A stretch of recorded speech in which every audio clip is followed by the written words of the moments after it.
an innovation summit. Anybody want to know why this is called that? Anybody think they know why this is called that? Yes. Because you have to be creative and innovative, and you own your own business. Yes. And my theory is everything is business, right? It's all business. All right, so before we get started, I want to let Dr. Bag come up and welcome you to the summit.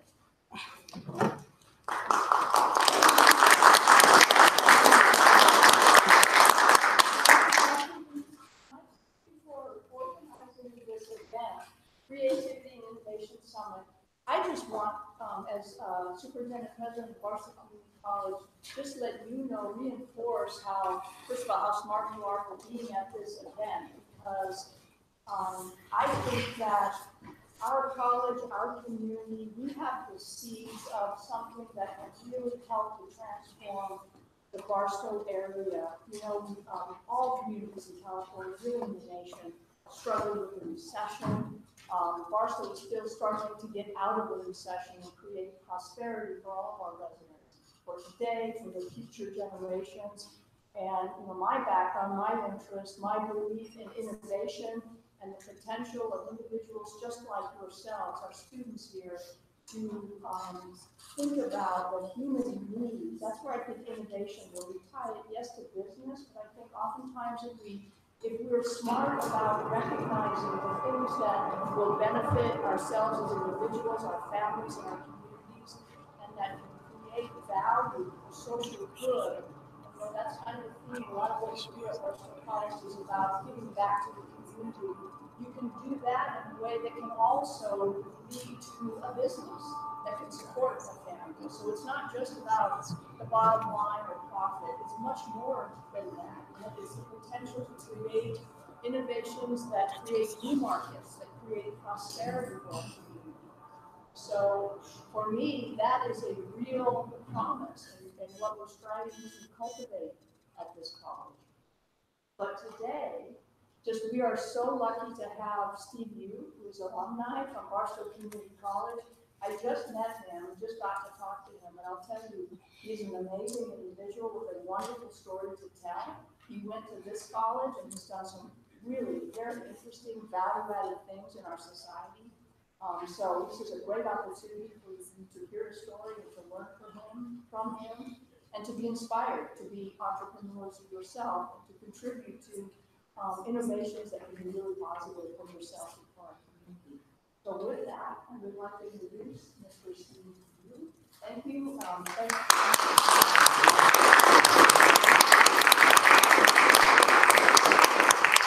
You guys hear me all right? Yes. Good to be here, guys. I came in yesterday, and while I was driving up here, I see the double rainbow. I just had a really great sense of gratitude. And want to say thank you so much for this place, this institution, this very campus that helped me to be where I am today. And all too often, you know, growing up in Barstow, you hear, man, we're in Barstow, nothing ever good comes here, and people are kind of looking down on it. But I think for me, this was the perfect fit because it gave me so much more than I realized. So I know we have some time, so I'm thinking about, I can tell you about my background, my story, how I came to where I am today, and I'll be happy to answer any questions you guys have. And yeah, I'm a little bit nervous, so I need some, I think I spilled some water on my pants, so you see some drips. So the story goes back to 1998. I got discharged from the Marine Corps from Camp Hamilton, and I decided to move up here because at the time my parents were running a ministry. They were running the Barstow Korean Church at the time. So, you know, who can say no to free rent, right? Especially when you're a college student. So I remember driving up to the campus, and which the campus at the time was very different than it is today. I remember walking into the administration office, meeting the VA counselor at the time was Stu Loudon, and I said, I'm interested in enrolling. And I remember I had to take the placement exam. Did you guys take the placement exam too? Mm-hmm. And it tests for English and math at the time. I don't know if it's still there. And I remember taking that exam, and I walked back to Stu Loudon's office, and Stu said to me, how did you score so low? Because it was really low. And to give you an idea how low it was, for my math, I had to start in Math 101 arithmetic all over again. I forgot how to do the algebra stuff. Kid you not, if you put in my transcript, it will show you Math 101 for semester. And for English, I scored just above the ESL level. You guys know what ESL is? Mm-hmm. English as second language is basically a class where you learn how to speak and write English. So after being in the military for 4 years, I guess I sort of forgot how to do those properly. So I started from the very ground up. And I spent about 3 years here studying and working hard, working at the Viking bookstore, working with Kimberly Young, who helped me greatly to be sort of progressing on. And I also took more classes at Victor Valley College so that I could really augment the studies that I was doing, because at the time I was really interested in majoring in Spanish and business. And I think I took all the Spanish classes here with Dr. Joe Bracci, the late Dr. Joe Bracci. So, and while I was here, I was so disciplined in following the IGESI program. Is that program still running? Mm-hmm. Where your probability of getting to the UC and the CHU system greatly increases if you follow the directions and work hard. So, and my goal at the time was to transfer to a 4-year university. And I applied to 4-year schools, and I remember Stu Loudon asking me where I wanted to go to school, and I said, I want to go to Berkeley, I want to go to UCLA, I want to try for Cornell and a couple of others. And I remember him jokingly saying, why should they let you in, Steve, right? And I said, well, they got to let somebody from the 92311 zip code.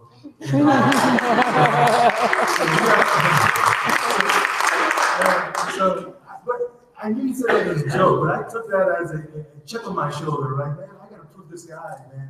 He has no idea what we can do. So, and it was time for, I guess, doing the application, and I was getting nervous. And I remember asking for recommendations, and I got one from John Doherty, got one from John Macias, and I submitted it. And fortunately, I was accepted to quite a few schools, including a full ride from Berkeley. I got a ride to UCLA. It wasn't full, but it was a pretty good proposal. And Cornell came back and says, yeah, we'll take it. So I was elated, and I transferred to Cornell, where I spent 3 years. I was hoping I spent 2 years, but not all the credits from here transferred, because for the program that I was pursuing was the hospitality program, or into the School of Hotel Administration. But I think getting that extra year, the third year, it's a 4-year program, but not getting the 2-year transfer, so I have to get 1 more year. I think that also helped me in the long run, because I got to take a lot more cool classes that helped me today. And while I was at Cornell, my roommate at the time was an Australian by the name of Matthew Nixon. And Matt and I got really close. And he was at the time taking a class called Strategic Information Systems. And it was basically how the hospitality industry was using technology to really differentiate themselves in the market. And so the business, so he was studying that class, and there was a business case that they were really scrutinizing, and it was about the hotel company Wyndham, which at the time was the 5th largest hotel company in North America. And their strategy was, well, we came late into the market, so we were going to compete against the loyalty programs of like the Marriott, Hiltons, and the Hyatts. We're a little bit behind, because how the loyalty program works is, if you stay 4 or 5 nights at Marriott, your 6th night is free. And to kind of accrue those points, you're already started late, so you're a little bit late in the game. So Wyndham said, you know what, we're not going to do with this. We're going to go with something called instant gratification. What that means is, for example, if you are, if you prefer Diet Coke, and you like pretzels, and you like magazines about hiking, we will have those amenities in your room at the time of your arrival, so that you feel a little bit more at home, a little bit more comfortable, right? So that was the strategy. And when I read the case, I was like, this is great. But I was a little bit intrigued by thinking, hey, this idea is great, but it could be better. How better? So I prefer Diet Coke over Diet Pepsi. But if the property that I'm staying is only carrying Diet Pepsi and gives me Diet Pepsi, I'm not exactly getting what I'm requesting. You know, I think there's a whole debate about Coke and Pepsi kind of thing, but just using that as an example.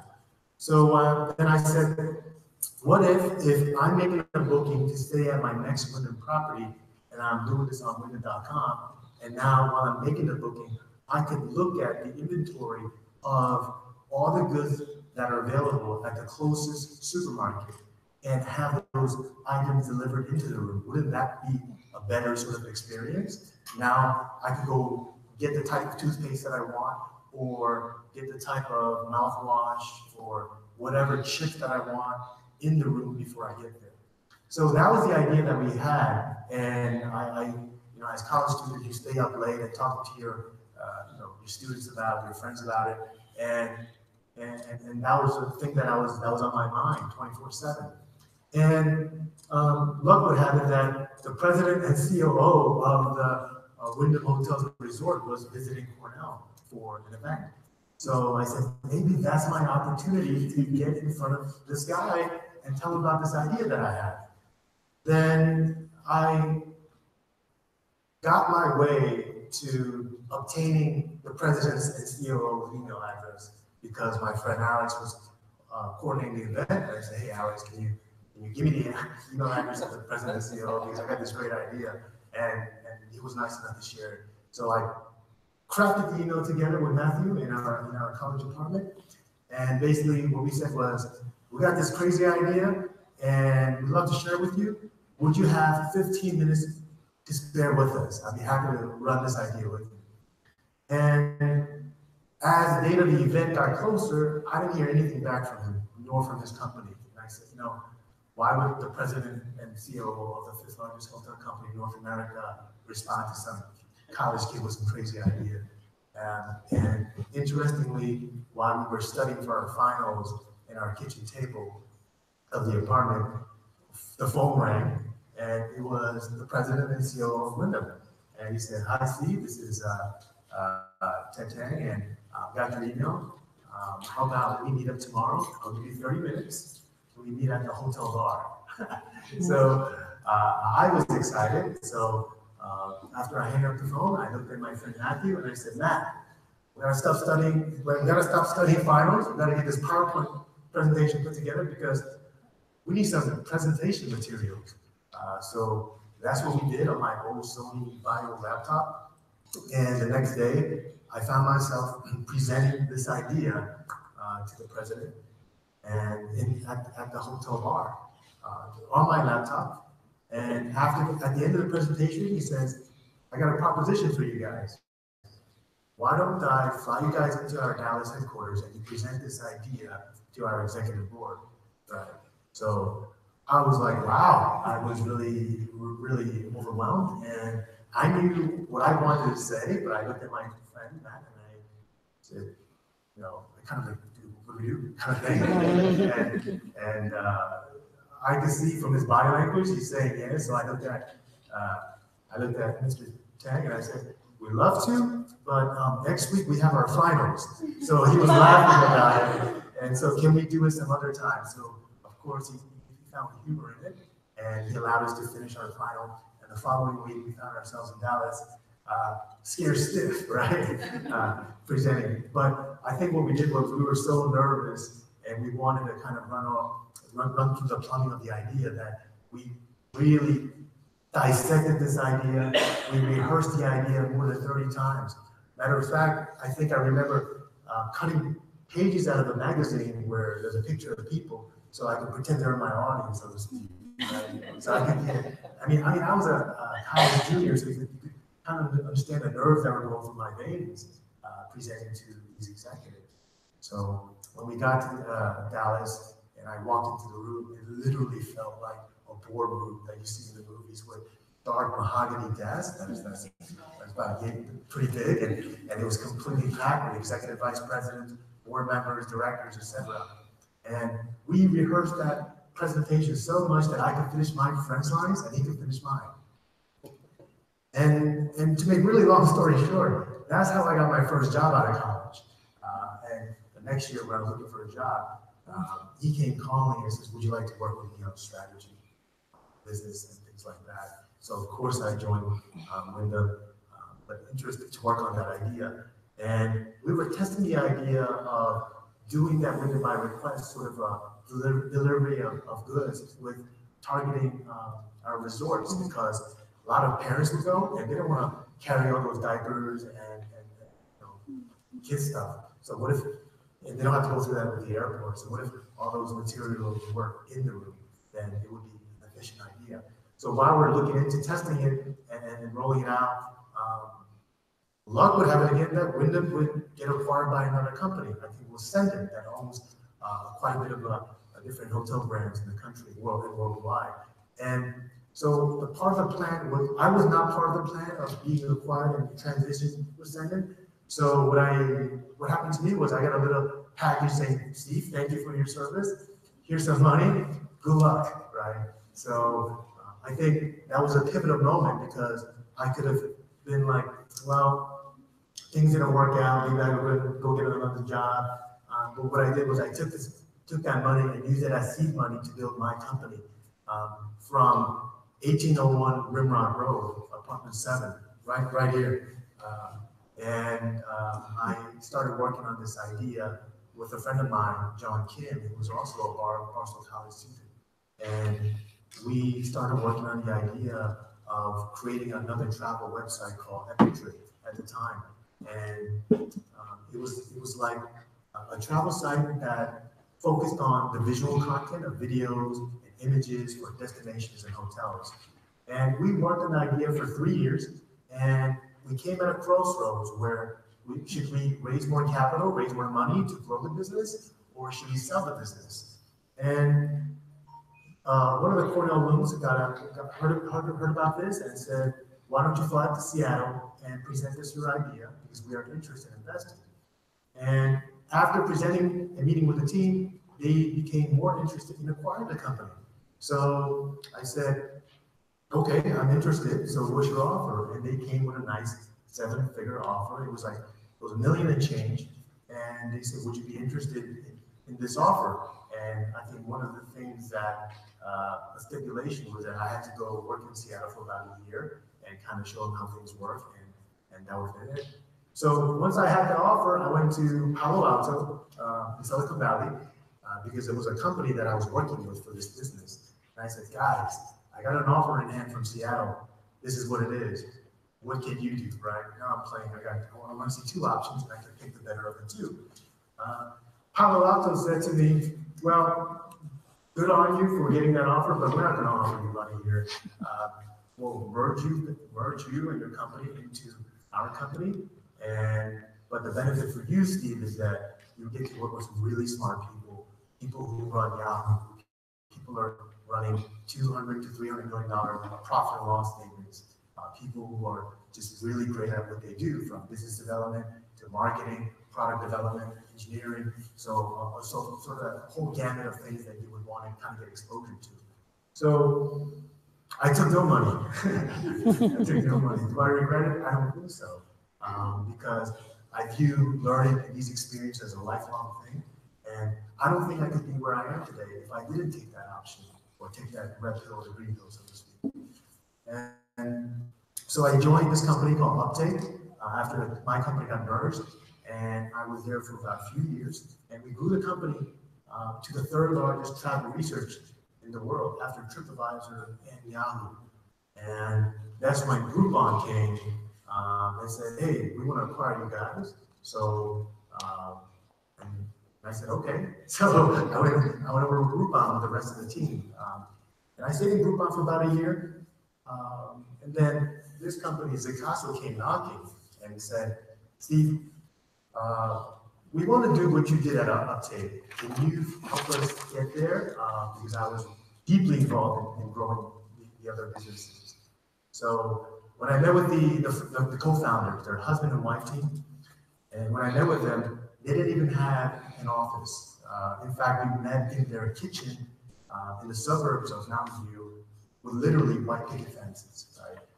And we were working out of their kitchen, and I met with them, and after meeting with them for a few times over a cup of coffee, the question popped up. They said, "Would you be interested in joining us full time?" And my response was, "Guys, I really like you guys, but I got a family now, and there's a lot of risk, and I'm looking for something safer. So how about this? How about we hold hands a little bit, so let's get comfortable dating, and if it's serious, then we can talk about marriage." So the initial consulting agreement was for 3 months for me to work with the company, and I think a little after a month or a month and a half, I said, "You know what? Let's go full time. Let's go crazy on this because I see that we can make money." And so I joined the company as employee number 1, and currently we have about 70 people working for the company and 200 partners globally, operating in all 7 continents. And this puppy generated over $100 million for our partners last year. So, so we've come pretty long ways from our humble roots, and all this couldn't have started if I didn't start here in Varsity College. And you're probably wondering, what is a CASA, right? Well, it's a travel referral business, and we don't sell any of the tours or the hotels, the flights ourselves. What we do is, for example, if you are interested in going to, I use this example with a doctor going to Italy because you guys are big food and wine fans, and you say, "Steve, I want to go to Italy. Here's my budget. Here's how many number of nights I want to travel to." And my friend and I are big foodies, right? What sort of experience can you craft for me? And then once we get that information, we'll match that lead to at least 2 of our travel agents who specialize in Italy and food and wine. So that you get somebody who's really knee deep or neck deep into what you're talking about to start competing for your business. So 2 travel agents, 1 request, they'll really compete. And the winner isn't necessarily the one with the lowest budget, but the one that really gets what you're trying to achieve and really impress you with the unique experiences. So some of the unique experiences could be learning how to make bolognese sauce in the town of Bologna with a Michelin star rated chef. Or if you're into fashion, we could get you to attend the Milan Fashion Week, which is typically reserved for industry insiders, like whether you're Gucci family, Ferragamo, or A-list celebrities like George Clooney and Madonna. And we're able to get unique experiences for the general public. Yeah. So that's sort of my background on how I came to be where I am today. And I'm very happy to answer any questions you guys have. Yes. Sorry if I missed this, but what major did you study when you attended Varsity College? Yeah, for me, I gotta be honest, I really didn't know. All I knew was that I needed to get back on the path of education, pursuing a higher level of education, because I didn't do well in high school. I think I went to 4 or 5 different high schools because we moved around a lot. So my motivation for pursuing or doing well in high school really kind of floundered, especially when you're at that very sensitive age around your friends are everything and you're in your teens. So I was like, why am I going to go to school and pursue education right after high school if I didn't have a great experience? So that's when Marine Corps was a great option. I want to go explore and sort of be a man, so to speak. and Marine Corps gave me that and plenty more. Yeah. But but I remember coming to the campus and being taught about the identity program, and I knew, this is the path I need to get on, regardless what major I'm going to pick later on. I needed to get on this path, and this was just the right place to do it. But I did graduate with humanities. Yes. You said you were going for hospitality, right? Yes. What made you interested in that at that time? Yeah. So I being in the military and being an immigrant, traveling was really cool because I remember when I came here in the States in the 80s, there weren't too many colored people where I grew up, right? So I really it took me some time to adjust, learn the language, and get assimilated into the society. So I found that really fascinating because different cultures and different food. And then when I went to the military and was stationed overseas and traveled, that sort of broadened my scope about, hey, there's a lot more we can do, a lot more places we can go. So that's what got my attention and my sort of love for learning foreign languages, particularly Spanish. Yes. Why did you choose the career you're in right now? Why did I choose it? So that could be a philosophical question because I had no idea I would end up where I am today. I mean, all I knew, I was a young, 22-year-old when I got discharged, and I wanted to pursue education, and because I heard that all along, you got to get education, it'll open doors for you, and the fact is, it's true, and each places I went, each schools that I went, I was exposed to different experiences. Yeah. Yes. Well, I feel like you reached out to a lot of different people. So what was your best marketing tool or what's your best advice? You don't really have also, it's so small. So for somebody, entrepreneur, what would you say like the best marketing tool to like reach out and get their business and your warehouse? Wow, that's a great question. I could have a whole semester on marketing. So I'm trying to think. Let me see how far I should go back. Because when you think about marketing, I think oftentimes we see one aspect of it, but the reality is that marketing itself is so broad. You have digital, you have non-digital. Just on the digital side, you got things like search engine optimization, which is when you do a search on Google, you wonder, why is that link above the other links, right? There's a whole industry, $1 billion industry that looks exactly after that. So you can get a whole lot of leads to your business if you optimize it well. There's email marketing campaigns, right? So for example, you bought a pair of shoes on, I don't know where, let's say, but after that transaction is over, you know how you get all that people sending you, and you say, you bought this, but did you know, and they won't stop you unless you click unsubscribe, right? So if you know the metrics on email marketing, it's very lucrative. Then there's social media marketing, there's content marketing, right? Content marketing and social media marketing will be great if you want to be a great storyteller, but you're not necessarily a great speaker or a presenter. Then, let's say, for example, your grandma makes the best tamale, then you would take photos of it, talk about the ingredients that she uses, the time it takes for her to really show that labor of love, what it tastes like. You could have all kinds of fun in doing that. So I think it's really specific to the type of business that you want to grow and what sort of the eyeballs you want to get. But that question could be quite expansive one. Yes. Okay, that's a super question. Yeah. How do you manage a happy work-life balance for home and work? And then do you have any suggestions for stress? Yeah. You're getting personal, yeah. I don't think there is a formula in terms of balance. I think some people work harmony, that means some sort of harmony. And, when we're younger, people tell you, this is the time to do it. You're young, you got all this energy, you don't have family, you don't have kids, you don't have mortgages. It's true. When you're younger, you're not pulled in all different directions. And then, for me, I'm looking after my aging parents, and I got kids still. I'm getting squeezed in that and the work. So you got that trifecta being squeezed, and you're like, man, where do I get the time? When do I get to study these things and I kind of further my interest? I think the answer is what really works for you. I know it's a broad, I know it's not a specific answer, but it's something that you have to prioritize what's most important for you. And outside of that priority, I just drop everything else, or mostly as much as I can, because even having 24 hours in a day is not enough to do several of the things that I want to go after. And sometimes it can mean my routine is sometimes 4:30 or 5 in the mornings when I wake up. That's the time I have to catch up on the things that I couldn't do from the previous days, because previous days are nothing but meetings.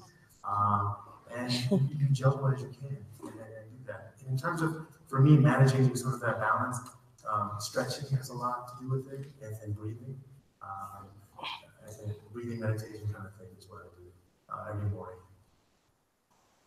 Yes. Because these days, you know, anybody can come up with an idea and turn it into a business. Do you have any advice or tips for people who seem intimidated by competition, getting into the same market as somebody else who's been doing it? And that's a really good question, because it's easy to be intimidated when you see companies and they got all their stuff figured out, right? And you're like, I just got an idea. My recommendation to you is try it first, because you have no idea that path will open up other crazy doors. I mean, when I read that business case, the story I was telling you about, I didn't know that I'd be presenting in front of the executive board of the 5th largest hotel company in North America. But it was just, I was inquisitive, and I just thought this will be a better solution than what they have currently. And that opened up to another door, another door, another door. If anything, I would just say try. And I mean, why not, right? I mean, all these ideas started with small ideas. Yes. I'm really passionate about art, art, and I'm really into tattoos. And suggest ways to find creators to use my passion? Yeah, I think, you know, living in like this age, what's great about it is we got the internet, right? So you could be, there's so many services out there like that, like there's a site called 99 Designs where if you're into designing stuff, you could make your services available for anybody in the world to tap you to get that design you're looking for, whether it's a brochure design they have or a logo they have. And gradually, when you get that exposure and start interacting, then you get a better idea or a sense into what area you want to focus more into. So, or have an independent business like that. So I would say try to get your work and your services out there and get that feedback that you need, whether it's good or bad. And I think that is what that could be a really good feedback in determining what sort of direction you want to go into. Yes. Can you comment on your background with blockchain technology and where you think the industry is going with blockchain? Yeah, I think so.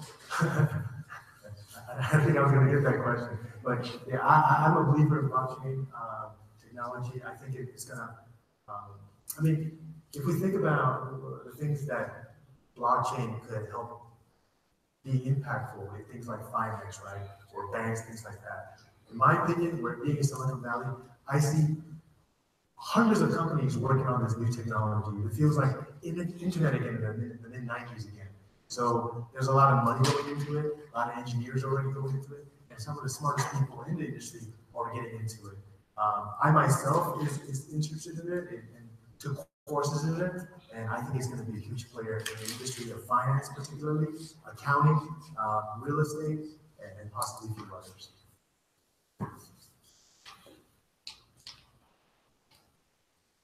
Yes. What was your biggest failure that really drove you to pursue? Oh, I have a lot of failures. You know, failure thing, the topic of failure, I think it's really interesting. Culturally, it's interesting because typically in the Asian culture, failure is like, dude, you failed, you messed up, right? It's game over for you. But I think if you look at some of the successful entrepreneurs or being in the valley, failures are sort of celebrated because now you know what's not going to work, so to speak, right? And you can move on. I think the key thing is that you have to move on, take the lessons that you've learned, and apply it across whatever you're going to do in the future. One of the biggest failures I felt at the time was starting my business in Barstow, Epic Trip, because it was one of the most difficult things that I've ever worked on. And if I knew then what I know now, would I have started a business? Probably not, because it was that hard. But it was like I was blindfolded. I didn't know all the answers, but the path took me what I felt was almost like a failure, because I was working on the idea for about 3 years, and all my friends who graduated from school at the time were moving on with their lives, right? They're getting moving on, getting promoted, starting different businesses, moving on in their personal life. And here's me sitting in Barstow in the middle of nowhere, in the desert, doing this business and no one's calling me. So it was an agonizing time, but that was the time that really shifted things for me because I went through difficult times. And at the time, I felt like a failure. But it wasn't until when you look back years later that, wow, that was a pivotal moment in my life. Yes. Wouldn't you say that if you were able to network with other people with similar ideas, you might have a better experience even no matter where you live? Yeah. Meaning they had another piece to the puzzle. Right. Right. Absolutely. I think networking, if I think about in the Valley or how you get hired or how do you lead a department, it's usually who you know. And it's not who you know, but who knows you, so to speak, right, to call you. Because if I know, yeah, let's say I don't know, let's say I know Brad Pitt, but does Brad Pitt know me? So that's the idea. And I think at the time when we were doing that idea of Edmonton, it was so new and being here separated from or miles away from that collection of people, that intelligence, I missed out on it. And that's one of the lessons that I learned. That if you're gonna try this idea, it's okay to start anywhere, but I think there are a lot of benefits of being in the epicenter of where things happen and take advantage of the networking. Yes. Piggybacking on the idea of like communication, did you have any mentors or people who were very influential in your entrepreneurial ventures? Yeah, so I am an introvert, and I get uncomfortable when I talk in front of people. But it wasn't until like I had to go pitch my idea, right, or present that, hey man, like I gotta do this. I gotta man up, or so to speak, or pony up. And I think it's like riding a bike. You know, the first time you ride it, you eat it. You eat that cement of the asphalt, it gets scraped, and you feel embarrassed. You feel your hands perspiring. You know, your heart rate pumping, and you're like, man, I can't wait to get off the stage, so to speak. But after you do this a while, it's like riding a bike, and you get comfortable doing it. And I also take some time. I'll look at YouTube, look at how other people present their ideas or their strategies, and I'll get that exposure and do it over and over, and then I'll get comfortable. But I've also been very fortunate to meet with some people who were great managers and kind of took me under their wings. And at the time, I was too immature to really understand that love or that care that they were trying to do. But it wasn't until much later that when I look back, I was like, wow, this person was really caring for me and took this risk by hiring me, so to speak. So, yeah. Yes.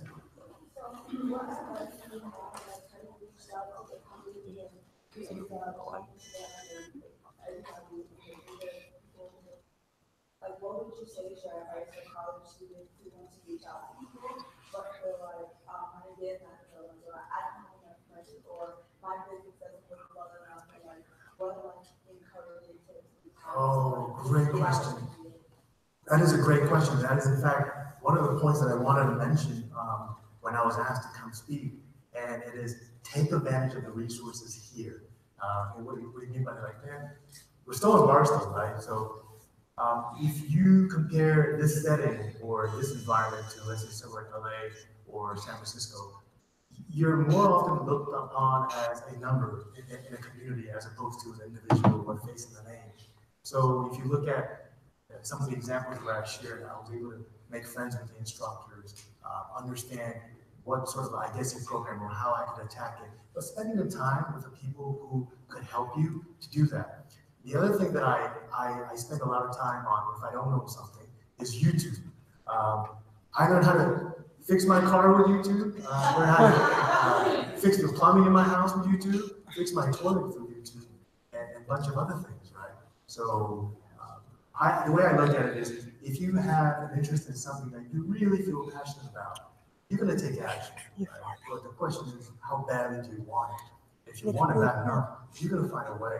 You're going to learn it through YouTube. You're going to find somebody here on campus who had some experience maybe that person had a 1 week experience doing that job. Go ask that person and then get another data point to follow up and to pick up more brains like that. But it's, no one's going to come over here and say, you know what, here's a project that you've been thinking about. You did a good person, so there you go. It never happens that way. And, yeah. So yeah, I say hustle. You gotta hustle. Hustle. And you're gonna get rejected. I got rejected quite a bit, and it hurts. It really hurts when you think that you're the best person for this task, or this project, or this job. And sometimes rejection is part of it, but you just get comfortable and just keep going. Yes. When you tell your kids, but when they want to follow you in your first. Yeah, so 2 girls, 7 and 5, and for me, I think having children has made me a better manager because of the patience, right? The patience get tested. Sometimes you want to whoop them, right? Embarrassing them. But you figure out a way to kind of discipline them or instruct them. And I don't know exactly what they want to be, but what I instill a lot in them is about just the right attitude and not being, having a pity party or whatever. And I'll give you a good example. So Gloria, my older one, 7, was learning how to ride a bike. And she was eating it hard, and she fell 5 times around this track. And she's crying. I don't really tend to that. But at that evening, same evening, I was like, look, what I'm really proud about is not you finishing it. Is what I'm proud about is how many times you have learned. And if you could kind of instill that and just show them a little bit of acknowledgement, I think things will. It's in your favor. I don't know what they want to be. Yes. Say it. What's my typical day? So aside from taking the girls to school, once I get into the office, it's what we call in my team morning stand-up. And morning stand-up is sort of like in the military, you know how when you went in the platoon forms, what's the task for today? Who's got what? John, you got this. Brendan, you got that. Parker, you got this. Okay, and then sort of so that everybody's on the same page the first thing in the morning before we go do our own thing. And most of my days mostly consisting of problem solving issues that nobody else wants to do. Sitting in meetings about different launch versions. Something is broken. How do we position to get more African safari leads, or how do we work with the Game of Thrones series, or the Lord of the Rings, or Star Wars, things like that. So yeah, it's mostly sitting in meetings. It's not really exciting, but yeah. Yes. What do you say you like to That's personally my issue, I think. Yeah. There are people in work we are just people find it so hard because there are so complicated. Yeah, that is a very realistic issue that we'll all face when we work with others, because, and I know exactly where you're coming from, because some people, because they have a certain degree from a certain university, might feel or come across as if they're the subject matter expert and kind of make you feel like they're up here, you're down here, right? There's quite a bit of a distance. For me, when I come across issues like that, I just focus on the fundamentals. It's like, do you have good work ethic? Do you have a good attitude? Because you still got to go to work, right? You still got to execute if you have all the ideas. And sometimes during the process, you see how that plays out. And people, I think a lot of people ask me, hey, you got all these jobs in your company, what do you look for in hiring? And I really don't care about the background in terms of what you major. What it comes down to is your attitude. Can you work with others? And do you have the smarts and the guts and the integrity to do it? And on top of that, whatever your education is a bonus. Yes.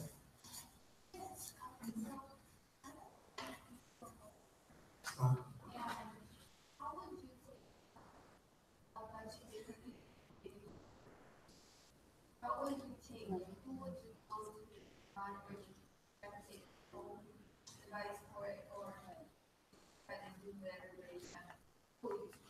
I think in the beginning, when you're starting off early in your career, I think it is good to learn from the folks who've been running the business for some time and really understand it from that perspective before we start exploring or introducing new ideas. Because sometimes people who've been doing that for decades, they're gonna be like, you know, they don't take change. People don't take change that easily. So I think to gain the respect, you learn what they're doing, follow the lead, and then gradually introduce new ideas and things like that. And then also. Yes. Looking at the website, I'm trying to figure out like how did you guys manage to do this? Your competition like Airbnb. How was that competition? Yeah. I work for Airbnb and they have kind of have some of the same mindset. Right. So I'm trying to see how was you able to maneuver around them Yeah, that's a great positioning or marketing question. So Airbnb and Zicasso, we are both marketplace for supplies and people wanting to stay in those supplies, but we are focusing on different experiences. So for example, if I'm staying in SoCal and I'm looking for a room, I'll use Airbnb, I could do that. But for Zicasso, I'm looking for the problem that this thing solves is, let's say you want to go have those fantastic trips, but you don't know exactly the logistics of it, but you also want to benefit from the subject matter, who know Italy like nobody's business. And when you get that experience, when you start talking to them, then there's a whole other world of experiences that you can put together. That is hard to get anywhere else. Because the agents that we work with, they don't sell everything from Disney cruises to African safari. If you do an African safari, that's all you do. But the level that you do it, like for example, I got an African safari partner that can introduce you to the members of the Mandela family to get an idea of what the apartheid experience was like during that time. Right? So we get really deep. Yeah. Thank you, Steve. He's going to be here around. Thank you so much.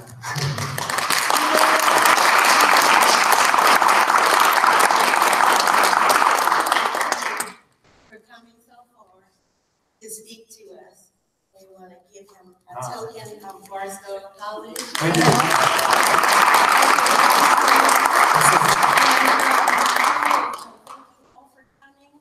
And the next portion of this is to go out and since the theme is homegrown, go out and talk to our homegrown, also entrepreneurs who have been in the town for many years and are willing and able and anxious to tell you whatever it is, questions you have. We have 3 more of these focused on different areas for the next 3 Thursdays, different areas of your education. So if you can come back, that would be great.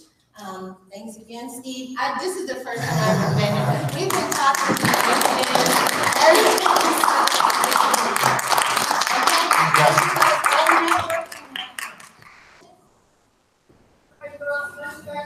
on that side of the we want to stop. Then I can have a speaker sheet. Yeah. So I have a little speakers. My bar!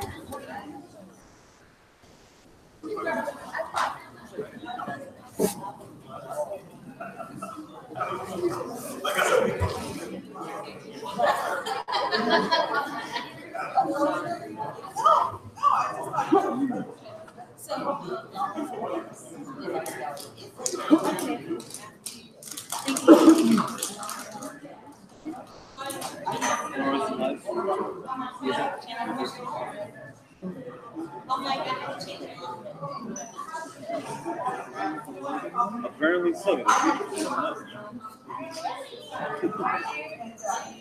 Y'all learn a thing or two about IC. If you guys propose some DIY about No. Because then everybody tries to close it.